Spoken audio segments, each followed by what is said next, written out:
you ever just known something but couldn't explain why? Or you had a feeling not to go somewhere and then you later found out that that feeling actually saved you from something? That is your intuition, and it is something that everyone has. But the problem is, most people have been trained to ignore it to the point where they can barely even hear it anymore. In this video, I'm going to talk about what intuition really is and how to reactivate this inner superpower that we have. What is intuition? Intuition is an inner knowing that often comes without the form of words. You might have heard some people refer to this also as the sixth sense. The way I see it, it's an inner guidance system that leads you towards your highest path, your highest potential, your highest evolution. It leads you onto a life path and into a life that is more in alignment with who you truly are on a soul level. And it leads you away from any sort of dangerous situations, people, places, or decisions that are detrimental to your growth and evolution. It's basically your soul's GPS system. It's this ancient inner technology that operates beyond space and time, and it knows things that your logical mind does not know. For example, you might get a sudden urge to go to the park, and then you go to the park and you end up meeting someone who completely changes the trajectory of your life. Or maybe you have this feeling inside like you should start eating this certain diet, and you follow it and you start eating that diet and all your health issues are solved. That's how this works. And here's the thing, it's always right. It's always right, no matter what. It will never lead you astray. It might push you outside of your comfort zone sometimes, but you'll realize in the end that you ended up somewhere better than you were before. You can think of it like we were all dropped into this video game of life, and you have your logical mind with you to help strategize and solve problems, but your intuition is there as the GPS. It's the map. It shows you the direction you should be going in order to level up in the game. Intuition is just so crazy. It's one of those things that are a part of the human experience that just make me think, why are we all being so casual about this? Like, why are we not all collectively freaking out about the fact that this ability exists? It's insane. But it's because we were never told about it. We don't understand it. Most people are so disconnected from their intuition. Part of it is because we've been culturally conditioned to distrust ourselves. Literally, since childhood, we've been told to look outwards for answers, for approval, for safety, for validation. In the school system, you get rewarded for your ability to memorize things, not your inner knowing. There's always a right answer to things that's decided by someone else. And anyone who thinks differently gets punished. Intuition, imagination, emotional intelligence, these things are rarely taught or valued. And then we're thrown into the workforce where you have to constantly prove your worth through metrics and constant output. Your intuition might tell you that you should rest or switch careers or take a creative risk, but the whole system itself only rewards conformity and productivity. And then we have the media and the internet where we're told what we should think, what we should believe. And we're fed this constant stream of ads and clickbait and opinions and fear-based news headlines. And we end up getting disconnected from our own signal. And another thing, we are so dysregulated in our society. Like, most people are living in constant survival mode. Their nervous systems are in fight or flight mode due to things like financial instability, chronic stress, lack of emotional safety. And when you're living like that, it blocks off your access to intuition. When your anxiety and your thoughts are loud and running wild, you can't hear that subtle whisper of intuition inside you. Also, things like past conditioning and trauma that's stored in the body can also disconnect you from intuition. The biggest thing is, we have been culturally conditioned to prioritize logic over intuition. And this is a result of centuries of patriarchal suppression of the divine feminine, which has completely thrown the world out of balance and is the reason we're heading towards our own destruction. Video about that coming soon. We've been taught that logic is smart, it's responsible, it's grounded, but intuition is naive, it's unreliable, it's unpredictable, it's feminine. Some people don't even think it exists. Like, they don't even think it's real. They think it's just irrational thoughts or survival programming. So even when intuition does speak, we are so afraid to trust it. It feels crazy, it feels wrong to listen to it in this world that values intellect over insight. But in reality, logic is a tool. Intuition is a guide, and the tool should be serving the guide. It shouldn't be silencing it. Logic builds the bridge. Intuition decides where the bridge should go. Without it, you'll start building bridges in all these dumb places. I'm going to give you an analogy to explain the difference between intuition and the logical mind. Say you're on a journey. You're walking down this path. Your logical mind is with you and is constantly recording information and is taking that information and storing it in the database of your brain. The way it works is linear, so it can see the path right ahead of you, and it has stored data of what's behind you, your past, the path that you have walked up until this point. It filters the world through cause and effect, good and bad, dangerous and safe, and it takes the data from your observations, from your past, from the path you walked up until this point, and uses that to make predictions. So it says, from what I've consumed, statistically, what is going to happen next? The logical brain's essentially a machine that detects patterns. It's trying to keep you alive by analyzing your past and using that information to predict the future, predict possible outcomes. But here's the issue. Logic is trained by whatever you've been exposed to. So if you grew up around a lot of fear and scarcity and limitation, logic will continue to reinforce those narratives. For example, if growing up every single person that you saw in a relationship had their heart broken, the logical thing to do would be to never get into a relationship, even if that's something that you wanted. If growing up every single person you saw who tried to start a business failed at it, the logical thing to do would be to never start a business, even though those people are not you, and there could have been more to the picture. Now, intuition. Intuition is different. Intuition is like standing on top of the mountain. It can see the entire map. It can see your past. It can see where you are now, and it can see where all the different choices you can make could lead you. It's not linear. It's multidimensional. It works beyond space and time. It doesn't make predictions based off of past evidence and probability. It knows things that you haven't seen yet. It knows things that you haven't learned yet. Another way to look at it is your logical mind is like a flashlight.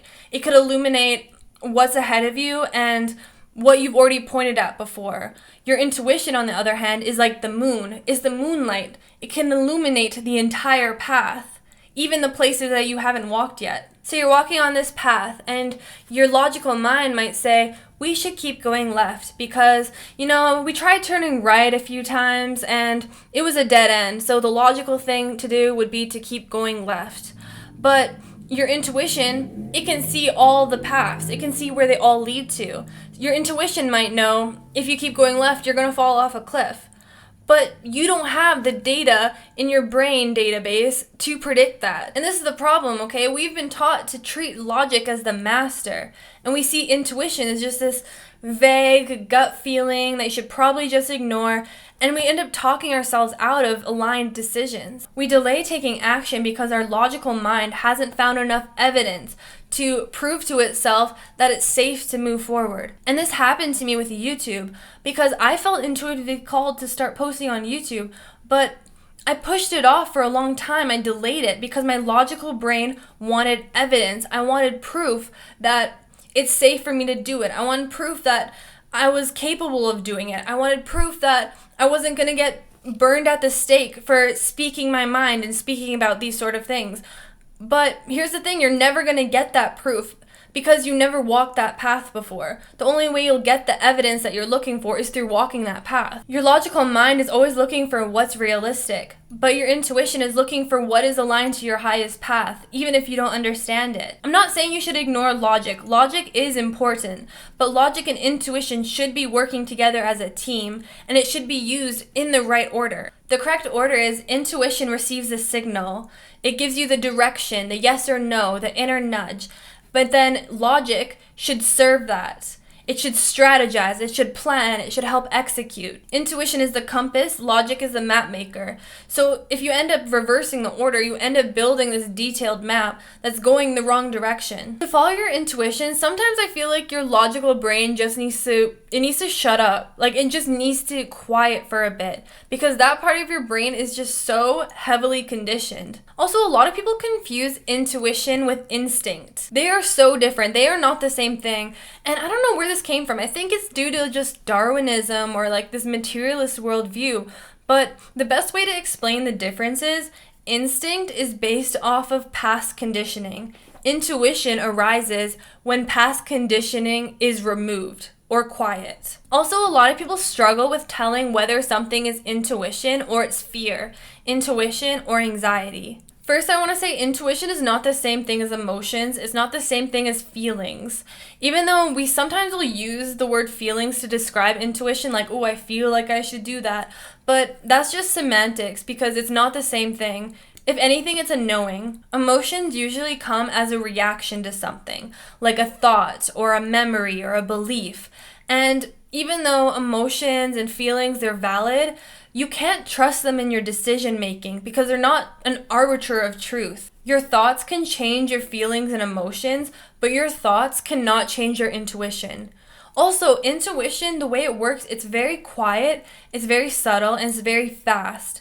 It works so fast. It works before your mind can even kick in and start calculating things and interpreting things, and before your feelings can come as a reaction to that. Intuition never has any sort of explanation. It doesn't give you a storyline. Also, intuition is not always comfortable, and it's not always something that you want to hear. Like, you can be really anxious about something that your intuition is guiding you towards, or you can be really excited about something that your intuition is warning you against. And this is why you need to, in order to get clarity, you need to slow down and listen beyond that first emotional reaction. And this is another issue with the spiritual community because a lot of them say, follow your bliss, do what feels good. If it doesn't feel good, it's not right for you. And that's a lie because following your intuition can be extremely uncomfortable. It most of the time is because it goes against your logical brain. You're fighting against your mind. Your intuition can nudge you towards doing something that you don't want to do, that you're terrified of doing, that your ego, that your mind does not understand. I'm going to give you a personal story. I moved from UK to Canada purely based off of an intuitive nudge. And here's the thing, I tried to ignore it because I did not want to move. My ego, my brain didn't want to move. I loved London, but it wouldn't go away. My logical brain did not understand why my body was telling me that I had to do this, that I had to make this decision. I felt like I was going crazy. Like, I can't even explain it. I felt like I was going insane. It was an extremely emotional and intense time of my life. And I remember my ex who, obviously, they did not want me to move. They were very hurt and confused. I remember them telling me, Priya, moving isn't going to solve any of your problems. You're going to be in the exact same situation there as you are here. And they said, listen, there's no cheat code to life. You just have to work hard. You just have to hustle. You have to push through, and eventually you'll get to where you want to go. But I remember thinking to myself, what if there is a cheat code? What if this is the cheat code? Following that inner guidance system, surrendering to it and trusting that it will lead you to the right place. And I realize now that it was right. My intuition was right. It was the right decision. The way my life unfolded, I just realized now why it had to happen. Everything worked out. And from that experience, I learned that sometimes it just takes one time. It just takes one time, one huge leap of faith, stepping into the unknown, listening to that inner guidance system, following it and trusting it, for your entire life to change, for your entire views on reality to change, to give you that confirmation that this inner guidance system can actually be trusted. So how does intuition actually work? There's people out there who can explain this a lot better than me, so I'll keep it really brief. But in my belief, intuition's tapped into this field of information. Carl Jung would call it the database of consciousness. Joe Dispenza would call it the quantum field. And it's just this all-knowing field of information, this divine intelligence. So we have these subtle energy centers of the body, known as chakras. And intuition works like a circuit. So you have your third eye. Your third eye is connected to this quantum field of information, and it receives downloads. And those intuitive downloads are sent to the heart where they get translated. Your heart is the seat of the soul, so it translates these downloads into meaningful impulses. Then those impulses are sent to your solar plexus, where courage is. It gives you the courage to actually act on these impulses. When any of these energy centers are blocked or disconnected, the vision gets scrambled. So you might see the vision but not feel it. Or you might feel it but not have the courage to act on it. Or you might act on it without any sort of clarity. How to reconnect with your intuition. First of all, slow down. You need to quiet the external noise. Stop doom scrolling on your phone. Stop moving from one distraction to the other. Watching TV, then going on your phone, then calling a friend, then doing this. Spend time alone. Journal, meditate, walk in silence. You have to learn how to quiet the mind. Next is regulating your nervous system. When your nervous system's in this state of panic, you're in fight or flight, intuition can't be heard clearly. So there are many different things you can do. Stuff like yoga, meditation, breath work, somatic work, EFT tapping. There's tons of different techniques. Do inner work. Do inner work to heal past trauma, overthinking, conditioning, because you have to make sure that the message is actually coming from your higher self. You have to make sure it's not coming from the ego. It's not coming from unhealed, unprocessed trauma. It's not coming from past conditioning. And this was the thing that made the biggest difference for me. Like, it's actually insane. Just learning how to pause and sit with the emotions, process them, feel them in your body, and allow them to pass through. Obviously, if you have extreme trauma, do this with a professional, and there's various different techniques that might not be necessarily sitting and like reliving it. Journaling also really helped. And you're not going to heal yourself completely overnight. It takes a lot of time, but the more you become aware of your shadow side, the more you'll be aware of whether or not you're projecting. Practice listening to subtle yeses and nos in the body. This is something that you can train yourself. Just practice sitting and asking yourself yes or no questions that you already know the answer to, and feel how those feel in your body energetically. A yes should feel, in my opinion, it feels subtle, but it's expansive. And a no, it feels almost contracting and tightening. And again, it's harder to do this if you do have unhealed, unprocessed trauma in your body, or if your nervous system is unregulated, but it's an interesting practice. You can ask the universe for signs. You can use tools such as pendulums and tarot and I Ching. And these tools are not meant to be used as a crutch. More than anything, they're meant to be a mirror. They're meant to help you build self-trust because they just reflect back what you already know. Most of the time, you already had the message within before you even picked up the card. What happens when you ignore your intuition? It always starts off subtle. The universe is pretty patient. Your ego can delay it for a while, but over time, the nudges might start getting louder and louder. And eventually, you might end up being forced to make a decision in circumstances that are a lot more intense than when you had the first initial nudge. It's still just so crazy to me that we have this ability, that we have this inner guidance system, and the fact that it actually works. Nurture this voice, listen to it, and it will reward you in ways that you would have never expected. It's like a muscle. The more you listen to this voice, the more easy and natural it will be for you to follow it, and life will just unfold so magically. Anyways, thank you so much for listening. Like, comment, subscribe. I'll speak to you next week. Bye!